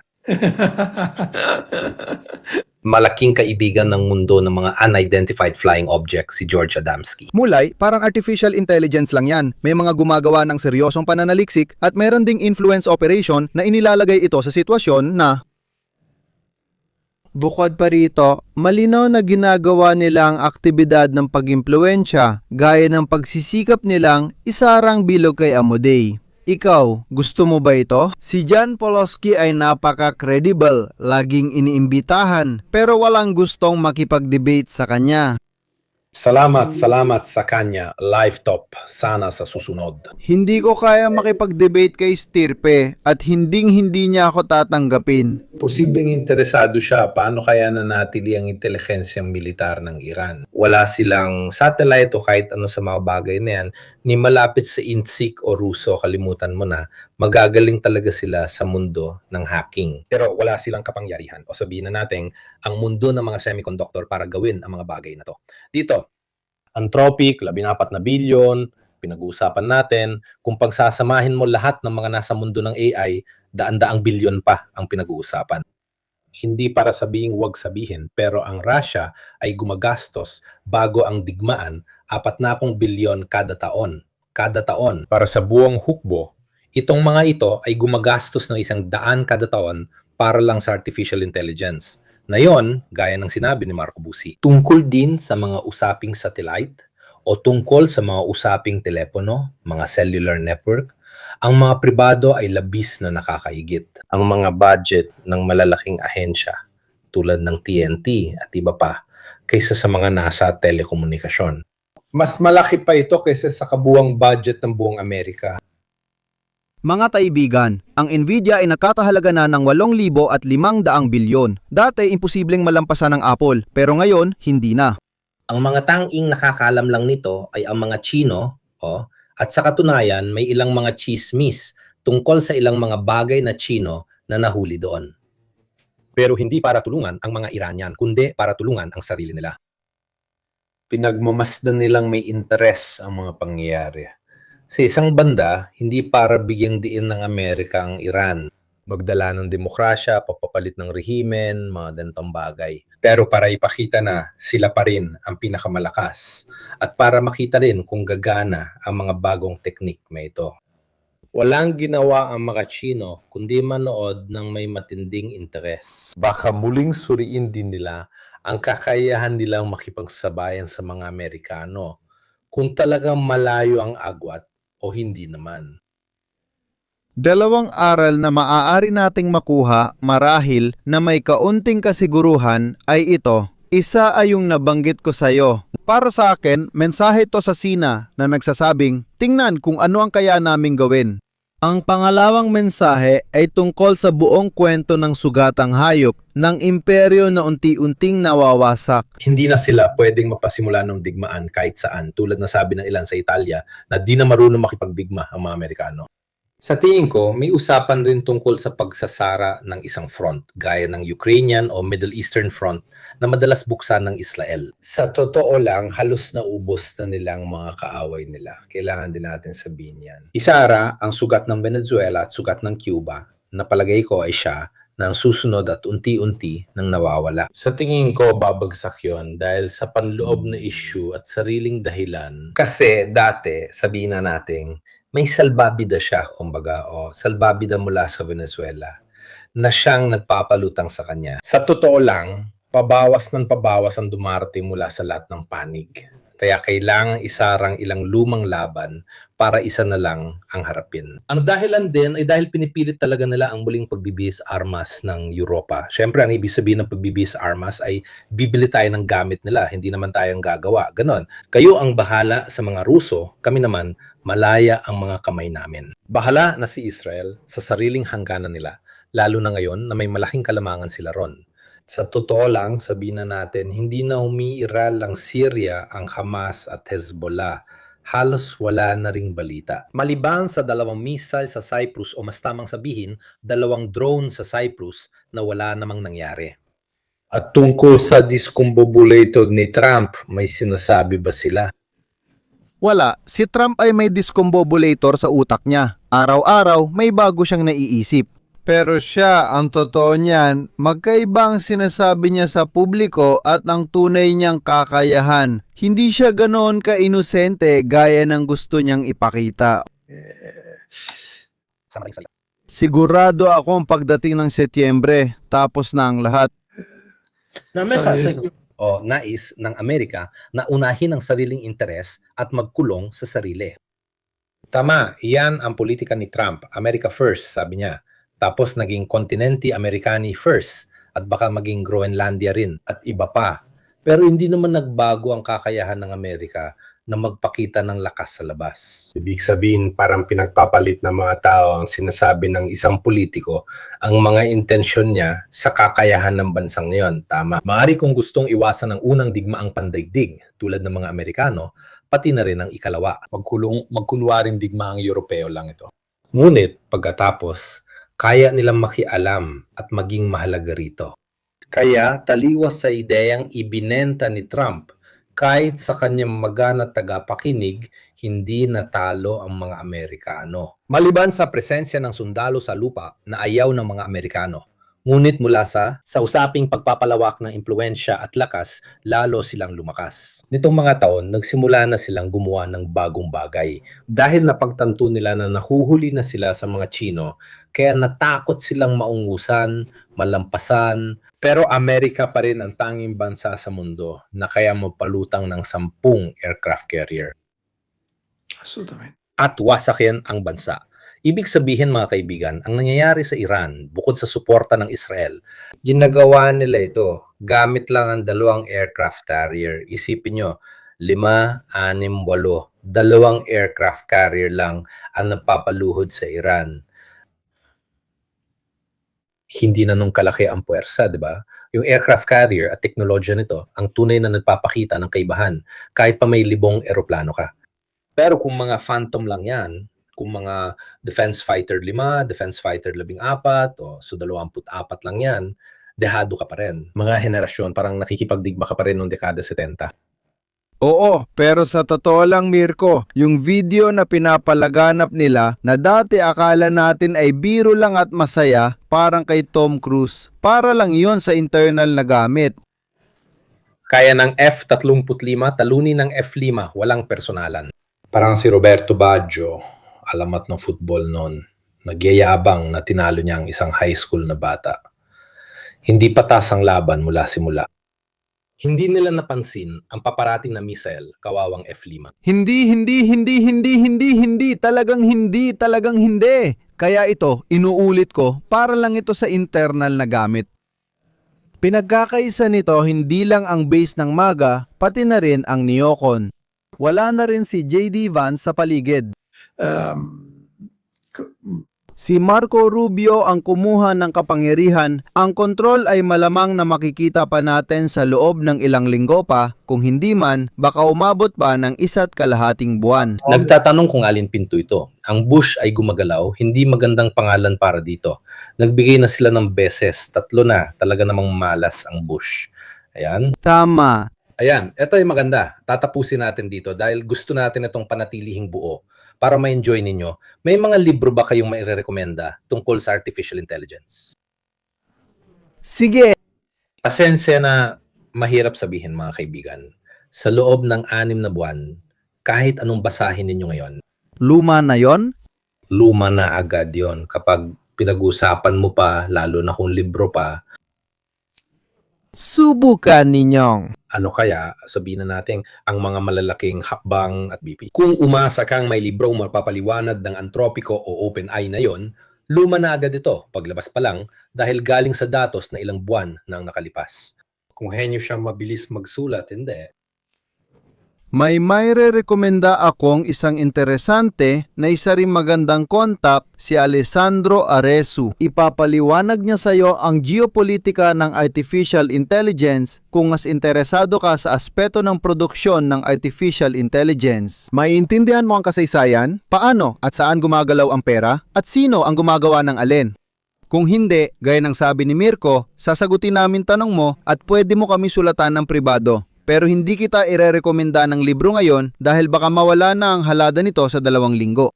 Ibig sabihin, isipin mo lang, may GPT na lumabas 3 taon na ang nakalipas, hindi pa nga umiiral noon ang Anthropico. Sa loob ng 3 taon, ang Anthropico ay umabot ng 100 milyon, 1,000 milyon, at ngayon ay umaabot na ng 14 na bilyon.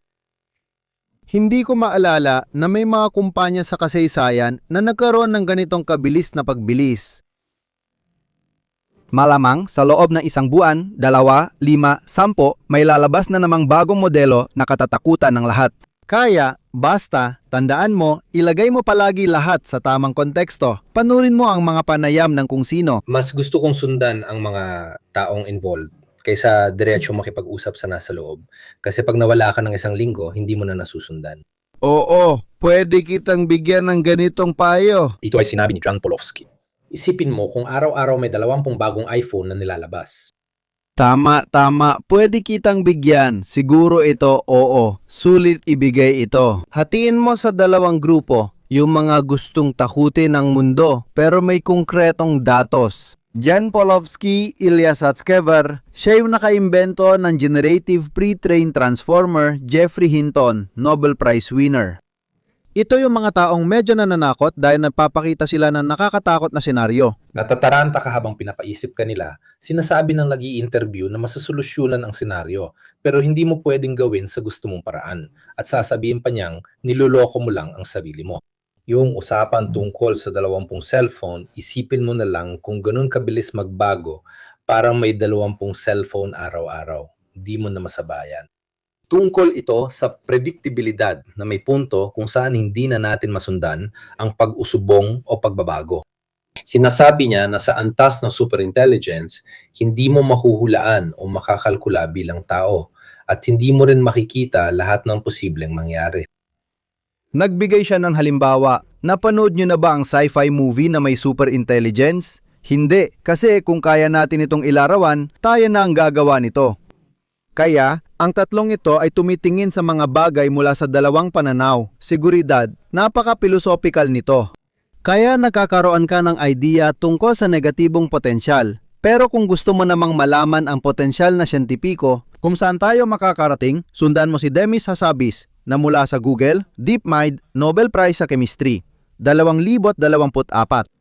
Sundan mo si Fei-Fei Li na isang propesora sa Stanford, isang Chino at kasal pa sa isang Italyano, napakahusay niya. At sundan mo rin ang mga ginagawa tungkol sa mga robot. Pero, gaya ng sabi ni Mirko, huwag mong sundan ang mga robot na gumagawa sa'yo. Ang Tai Chi, subukan mong sundan kung saan patutungo ang pag-unlad ng mga industrial na robot at pati na rin ang mga autonomous. Tingnan mo rin ang ginagawa ng Boston Dynamics. Sa madaling salita, magpakabusog ka muna sa mga mapagkakatiwalang impormasyon. Mga libro nagpapaliwanag, siguro yung kay Alessandro Hareso. Interesante ito, ipinaliliwanag nito ang kasaysayan at geopolitika, ngunit mabilis nang nagbabago ang iba. Mag-message ka lang kung gusto mo, sasagutin ka namin sa abot na makakaya. Kung hindi, tatanungin namin si ChatGPT para masagot ka. Mirko, mayroong isang bagay, sige. Hindi masyado kung mahaba. Salamat sa iyong pagsubaybay, mga Ginoo. Hindi nyo na kailangan ng pera, pero ako kailangan ko pa.